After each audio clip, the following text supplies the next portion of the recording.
Écoutez, c'est regrettable, c'est inacceptable qu'à un tel niveau de responsabilité, que les avocats de la défense, sans aucun motif valable, décident de boycotter les audiences de ce matin.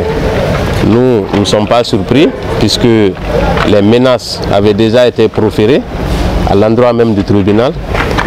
Donc ce n'est pas étonnant que la défense décide de ne pas venir à l'audience.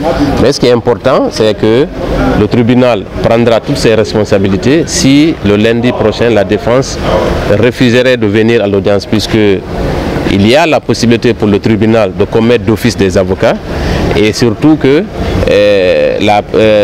les avocats actuels des accusés peuvent être remplacés. Nul n'est indispensable à ce procès. Donc dès lors qu'il y a des centaines d'avocats dans notre pays, si les avocats de la défense refusent de comparaître, eh bien le tribunal n'aura d'autre choix que de désigner d'office d'autres avocats pour la continuation de ces débats.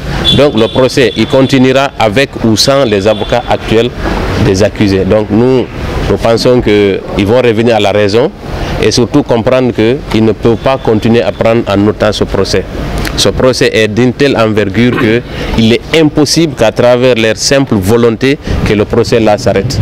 Donc nous viendrons le lundi avec l'espoir qu'ils auront réfléchi longuement, surtout à la condition carcérale de leurs clients. Puisque aujourd'hui on a l'impression qu'ils sont plus intéressés à autre chose qu'à la défense de leurs propres clients qui, à la barre de ce tribunal, ont tous exprimé le souhait que le procès là continue.